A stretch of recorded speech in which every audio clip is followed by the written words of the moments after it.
ابھی ہم دیکھتے ہیں کہ یہ لوکسٹ کیا ہے، یہ ٹڈی کیا ہے۔ بیسیکلی یہ گراس ہوپر کی نسل سے نکلی ہے۔ 10,000 قسم کی نسلیں ہیں یہ گراس ہوپر کی، اس میں سے ایک نسل یہ ٹڈی ہے جو کہ آج کل ہمارے علاقوں میں پائی جاتی ہے۔ اس کو صحرائی ٹڈی بھی کہتے ہیں کیونکہ یہ افریقہ کے جو ڈیزرٹ ہے، صحرا ہے، وہاں سے یہ نکل کے آئی ہے، اور یہ زیادہ تر یہ پاکستان، مڈل ایسٹ اور یہ افریقہ کے علاقوں میں پائی جاتی ہے۔ اور آج کل ابھی ہم ڈسکس کریں گے جو ہمارے جو صحرائی ڈیزرٹ ہے، جو آج کل ہمارے جس نے ہم فصلوں کو تباہ کی ہے، ابھی ہم اس کے مختلف فیزز کے بارے میں دیکھیں گے یہ کیا چیز ہے۔ ابھی ہم دیکھتے ہیں کہ کن شکلوں میں اس کا وجود ہوتا ہے۔ یہ دو شکلوں میں رہتا ہے، یا تو جب اکیلا ہوتا ہے تو یہ سولیٹری فیز میں ہوتا ہے، اور جب اس نے گروپ بناتا ہے یا جھنڈ کی شکل اختیار کرتا ہے پھر ہم اس کو گریگیریس فیز کہتے ہیں۔ جب یہ اکیلا ہوتا ہے تو یہ ہارمفل نہیں ہوتا، اس کا کوئی نقصان نہیں ہوتا، لیکن جب اسے نقصان پہنچانا ہوتا ہے جھنڈ کی شکل اختیار کر لیتا ہے، اس کے لیے ایک کیمیکل خارج کرتا ہے جس کو ہم سیروٹونن کہتے ہیں، اس سے اس کی افزائشی نسل ہوتی ہے۔ تو وہاں سے پھر یہ ایگ سے ہوپر سے پھر آگے اس کی مختلف فیز میں ایک میل اور فیمیل اڈلٹ بن جاتے ہیں، تو یہ آگے جھنڈ کی شکل اختیار کر لیتے ہیں۔ جب یہ جھنڈ کی شکل اختیار کر لیتے ہیں تو ان کے رویے تبدیل ہو جاتے ہیں، ان کے کھانے کی عادات تبدیل ہو جاتی ہیں، ان کی دماغ کا سائز بڑا ہو جاتا ہے اور ان کی حرکت تیز ہو جاتی ہے۔ تو یہ جب جھنڈ کی شکل اختیار کر لیتے ہیں پھر تیزی سے اپنی حرکت کرتے ہیں، ایک جگہ سے دوسری جگہ یہ موو کرتے ہیں۔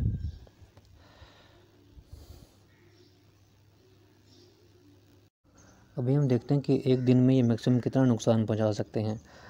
کینیا میں ان کا جو جھرمٹ کا سائز تھا وہ 40 کلومیٹر بائی 60 کلومیٹر تھا، مطلب ایک سکیئر میٹر میں تقریباً 15 کروڑ ٹڈیاں تھیں۔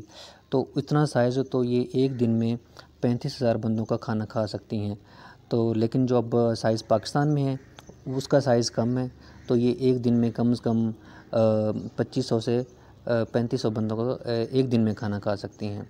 لیکن جو کینیا میں تھا وہ انہوں نے زیادہ نقصان کیا تھا کیونکہ وہ جھرمٹ کا سائز زیادہ تھا۔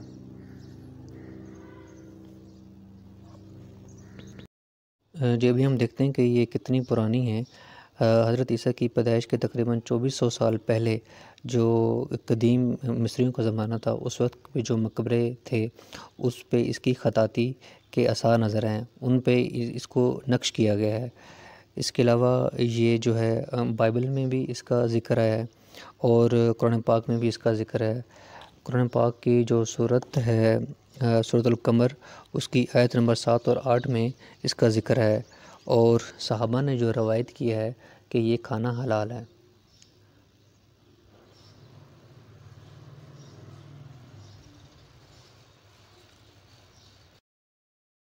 یہ گلف ٹائم کا آرٹیکل ہے، ریفرنس کے طور پہ آپ اسے بھی ریڈ کر سکتے ہیں۔ ابھی ہم دیکھتے ہیں کہ یہ جو موجودہ لہر آئی ہے پاکستان میں یہ کہاں سے آئی۔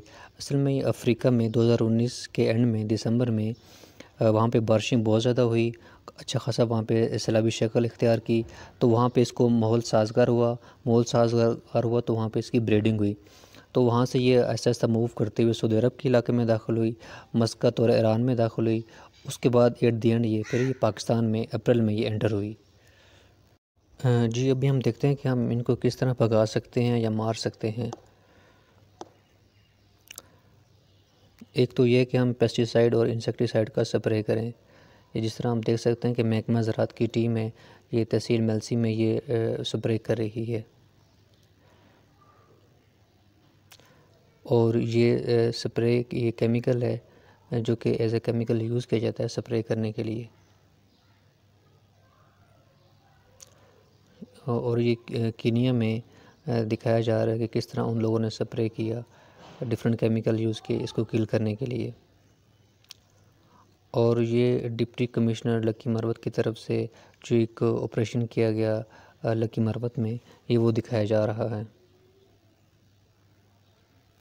جی اس کو بھگانے کا ایک اور زبردست طریقہ ہے کہ آپ ڈی جے لگائیں، میوزک بجائیں یا شور کریں۔ یہ میرا اپنا گاؤں ہے دنیا پور، جہاں پہ میری اپنی زمینیں بھی ہیں، تو وہاں پہ اس شور کے ذریعے اس کو بھگایا جا رہا ہے۔ یہ میرا اپنا کزن ہے، اس کا نام شبیر ہے، جو کہ شور کے ذریعے اس کو بھگانے کی کوشش کر رہا ہے، یہ آپ دیکھ سکتے ہیں۔ یہ لوکیشن دنیا پور ہے، ملتان سے آگے دنیا پور ہے، وہاں پہ یہ لوکیشن ہے جہاں پہ یہ ٹڈیوں نے حملہ کیا، لیکن شکر ہے اللہ کا ابھی تک ہماری فصلیں سیف ہیں۔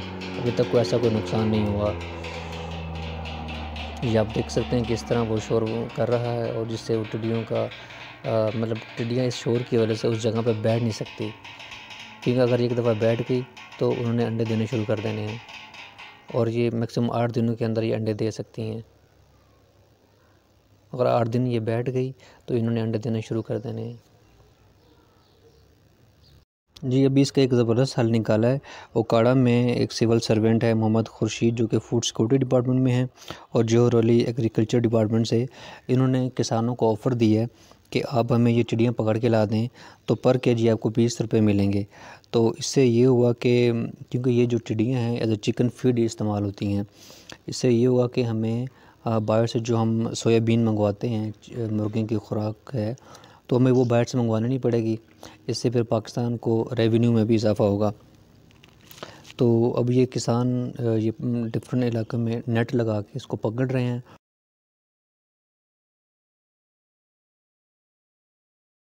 یہ جو ٹڈیاں ہوتی ہیں اس میں 70% پروٹین ہوتی ہے، تو اس کو ہم ایز اے پروٹین سورس استعمال کر سکتے ہیں۔ تو اس لیے یہ افریقہ میں اور مڈل ایسٹ میں ایز اے ڈشز کے طور پہ ہم اس کو استعمال کر رہے ہیں۔ جی ابھی میں آپ کو تھوڑا سا سمرائز کر دیتا ہوں کہ یہ ٹڈیاں کیا چیز ہیں، کہاں سے آئی اور اس کا حل کیا ہے۔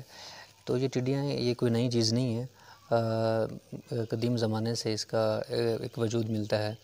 حضرت عیسیٰ کی پیدائش کے تقریباً 2400 سال پہلے بھی ان کا وجود تھا، اور بائبل میں بھی اس کا ذکر ہے، اور قرآن پاک میں بھی اس کا ذکر ہوا ہے۔ تو یہ جو طاعون ہے، یہ جو وبا ہے، بہت عرصے سے یہ مطلب چلی آ رہی ہے، اور اس نے مختلف مقامات پہ مختلف ٹائم میں اس نے ڈسٹرکشن کی ہے، تباہی کی ہے۔ تو ابھی یہ جو موجودہ لہر ہے یہ ٹڈیوں کی، یہ بیسیکلی دسمبر 2019 میں افریقہ میں جو صحرا ہے، ڈیزرٹ ہے، وہاں پہ اچھی خاصی بارشیں ہوئی ہیں، اچھا خاصا وہاں پہ سیلاب آیا ہے، خاص طور پہ کینیا میں، صومالیہ میں۔ تو وہاں سے یہ لہر نکلی، تو یہ مڈل ایسٹ سے، سعودی عرب، مسقط اور ایران کے علاقے سے نکلی، اور ارد گرد یہ پاکستان میں اس کی لہر آئی۔ تو اصل میں یہ ٹڈیاں تب آتی ہیں کہ جب ان کو تھوڑا سا ٹمپریچر چاہیے ہوتا ہے، درجہ حرارت چاہیے، اور بارش کی چاہیے۔ جیسے بارش ہو جاتی ہے اور تھوڑا سا ٹمپریچر ہو تو زمین میں نمی ہو جاتی ہے، تو اس نمی کی وجہ سے وہ جو ایک ان کا فیمیل پارٹنر ہے یا نر ہے، وہ انڈے دیتی ہے، تو ان انڈوں سے ان کی فردر افزائش ہوتی ہے۔ تقریباً یہ 3 سے 5 ماہ میں یہ مکمل طور پہ پوری ایک نسل تیار ہو جاتی ہے۔ ٹڈیاں ہیں، ان کو صحرائی ٹڈیاں بھی کہتے ہیں، کیونکہ یہ افریقہ کے ڈیزرٹ سے نکل کے آئی ہیں۔ دوسرا یہ کہ یہ 2 شکلوں میں اس کا وجود ہوتا ہے، اس کو ہم سولیٹری فیس کہتے ہیں، مطلب یہ جب بالکل اکیلا ہوتا ہے، یہ بالکل کوئی نقصان نہیں کھاتا، کوئی فصلیں نہیں کھاتا، لیکن جب یہ ماحول سازگار ہوتا ہے، بارشیں ہوتی ہیں، ایک خاص ٹمپریچر ہوتا ہے، پھر یہ جھرمٹ کی شکل اختیار کر لیتے ہیں۔ جب جھرمٹ کی شکل اختیار کر لیتے ہیں تو پھر یہ فصلوں کو نقصان پہنچاتے ہیں۔ تو تقریباً ایک فگر کے مطابق یہ 2000 کلومیٹر ایک دن میں یہ ٹریول کر سکتے ہیں، اور ایک پر اسکوائر میٹر 1000 انڈے یہ دے سکتے ہیں۔ اس کے علاوہ یہ میں نے آپ کو جیسے لاسٹ فگر میں بتایا تھا کہ اگر یہ 15 کروڑ کا جھرمٹ ہو تو یہ 35,000 بندوں کی خوراک کھا سکتا ہے۔ اگر سمال سائز میں جو کہ آج کل پاکستان میں ہے تو یہ تقریباً 2500 سے 3500 بندوں کی یہ خوراک کھا سکتے ہیں۔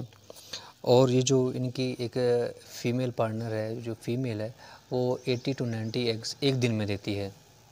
اس کی جی سب سے جو مین وجہ ہے یہ کیوں ہے، اس کی وجہ یہ کہ کلائمیٹ چینج ہے، موسمیاتی تبدیلی ہے۔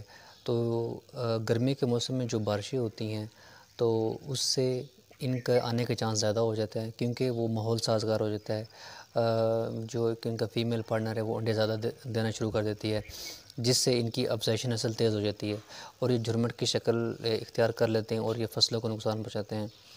تو موجودہ یہ جو لہر ہے یہ افریقہ کے ڈیزرٹ سے آئی ہے، اور پاکستان میں جو مختلف طریقے یوز کیے جا رہے ہیں وہ پیسٹی سائڈ ہے، انسیکٹی سائڈ اسپرے کیے جا رہے ہیں، اور دوسرا یہ جو ابھی سب سے زبردست طریقہ ایجاد کیا اوکاڑا میں جو سول سرونٹ ہے کہ وہ کسان پکڑ کے لا رہے ہیں ٹڈیاں، تو وہ ان کو ان کے بدلے میں پیسے دے رہے ہیں، تو یہ بھی ایک بڑا زبردست طریقہ ہے۔